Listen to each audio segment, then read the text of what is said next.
Pernah kepikiran nggak sih, kenapa ya harga bensin bisa tiba-tiba naik gila-gilaan, tapi kita kayaknya pasrah aja dan tetap beli. Sementara, giliran ada diskon kecil aja di restoran favorit, kita langsung pengen ke sana. Nah, hari ini kita bakal bongkar logika rahasia di balik semua harga itu. Oke, biar gampang, bayangin Anda lagi jadi manajer band rock. Biar dapat untung maksimal, mendingan jual tiket yang banyak tapi murah, atau jual sedikit tiket tapi harganya mahal. Ini teka-teki klasik yang dihadapi semua bisnis loh. Kira-kira apa pilihan Anda? Jawabannya itu ternyata ada di satu konsep ekonomi yang luar biasa kuat dan kita bakal kupas tuntas sekarang juga. Kita masuk ke bagian pertama, elastisitas si variabel rahasia. Dengar istilah ini mungkin kedengarannya agak ribet ya, tapi sebetulnya elastisitas itu cuma cara keren buat ngejelasin seberapa heboh sih reaksi orang kalau harga suatu barang berubah. Apa mereka bakal panik, atau santai aja, atau malah benar-benar mengubah kebiasaan mereka? Gampangnya gini deh, kita cuma perlu tanya satu hal.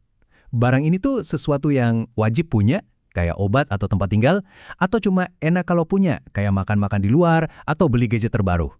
Nah, di sini nih yang seru. Coba lihat datanya. Kelihatan banget kan bedanya? Kebutuhan pokok kayak rumah, itu permintaannya nggak elastis. Mau harganya naik, kita tetap butuh tempat tinggal. Tapi coba lihat makanan di restoran. Itu sangat elastis. Harganya naik dikit aja, kita langsung mikir, mending masak sendiri di rumah deh. Dan inilah jawaban buat masalah band rock kita tadi. Kalau permintaan tiketnya itu nggak elastis, artinya fans fanatiknya bakal datang berapapun harganya, justru mereka harus naikin harga tiket biar pendapatannya maksimal. Tapi, elastisitas itu nggak cuma soal nentuin harga tiket loh. Konsep ini juga bisa jawab pertanyaan lain. Kalau biaya produksi naik, siapa sih yang sebenarnya nanggung bebannya? Coba kita bayangin skenario baru ini. Ada teknologi canggih yang bikin biaya produksi aspirin jadi jauh lebih murah. Kira-kira, keuntungan ini bakal dinikmati sama perusahaannya atau kita sebagai konsumen? Jawabannya ada di sini. Karena permintaan aspirin itu nggak elastis, orang butuh obat ini nggak peduli harganya, persaingan antar perusahaan akhirnya maksa mereka buat nurunin harga gede-gedean. Jadi hampir semua penghematan biaya itu jatuhnya ke kita, para konsumen. Nah, ini bagian yang agak aneh, atau berlawanan sama intuisi kita. Untuk barang yang nggak elastis, kayak hasil pertanian, panen yang melimpah dan bikin biaya produksi turun, malah bisa bikin total pendapatan petani anjlok. Kenapa? Soalnya harga jualnya jatuh terlalu dalam. Contoh paling nyata bisa kita lihat di harga kopi. Permintaan kopi itu nggak elastis, elastisitasnya cuma sekitar 0,3. Makanya, waktu pasokan keganggu, entah karena cuaca buruk di Brazil atau malah banjir barang pas Vietnam masuk pasar, harganya jadi naik turun kayak roller coaster. Oke, kita lanjut ke bagian 3. Siapa sih yang sebenarnya bayar pajak? Ternyata, elastisitas juga yang nentuin jawabannya. Dan ini ngaruh banget ke kita semua. Ada istilah namanya insiden pajak. Gampangnya, ini tuh pertanyaan, kalau pemerintah ngenain pajak ke suatu produk, siapa yang paling berasa bebannya? Jawabannya, sekali lagi, ada di elastisitas. Contoh paling gampang, rokok. Karena permintaan dari perokok reguler itu sangat gak elastis. Ya, namanya juga kecanduan.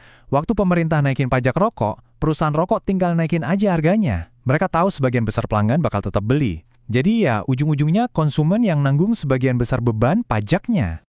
Jadi, ini dia aturan mainnya. Beban pajak itu bakal lebih berat ditanggung sama pihak yang paling nggak bisa menghindar. Entah itu pembeli atau penjual, siapapun yang paling nggak responsif sama perubahan harga, dialah yang bakal nanggung beban paling besar.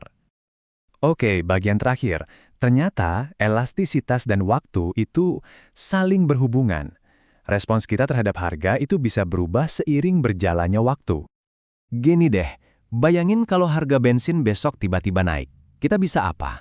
Ya, paling ngomel doang, tapi tetap isi bensin kan buat kerja. Tapi kalau harganya terus-terusan mahal selama setahun, nah, kita mulai cari cara. Krisis minyak tahun 70-an itu contoh klasiknya. Awalnya, Amerika Serikat itu sangat tergantung sama minyak murah. Jadi permintaannya nggak elastis banget. Begitu pasokan tiba-tiba diputus, nggak ada pilihan lain. Harga langsung meroket karena orang nggak bisa seketika mengubah gaya hidup mereka. Tapi itu kan reaksi jangka pendek. Terus 10 tahun kemudian, apa yang terjadi setelah orang-orang punya waktu buat beradaptasi?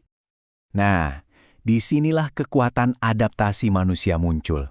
Orang-orang mulai bikin perubahan besar. Mereka ganti mobil jadi lebih irit, pasang insulasi di rumah biar hemat energi, bahkan ada yang pindah kerja biar lebih dekat. Semua perubahan ini kalau digabungin, bikin permintaan minyak jadi jauh lebih elastis. Dan ini nih, angka yang luar biasa banget. Walaupun ekonomi Amerika tumbuh 25%, pemakaian minyak mereka justru turun dibanding 10 tahun sebelumnya. Ini bukti nyata gimana elastisitas bisa berubah seiring waktu dan dampaknya gede banget ke perilaku kita. Kutipan ini benar-benar ngerangkum semua ide utama kita hari ini. Awalnya guncangan itu bikin harga naik turun gila-gilaan. Tapi lama-kelamaan kita beradaptasi, dan yang berubah itu bukan lagi harganya, tapi seberapa banyak kita mengonsumsi barang itu. Jadi, lain kali Anda lihat harga tiket pesawat melonjak pas musim liburan, atau harga mangga anjlok pas lagi panen raya, Anda sekarang tahu ada kekuatan tak terlihat yang bekerja di baliknya. Coba deh pikirin, harga apa lagi di sekitar Anda yang sekarang jadi lebih masuk akal?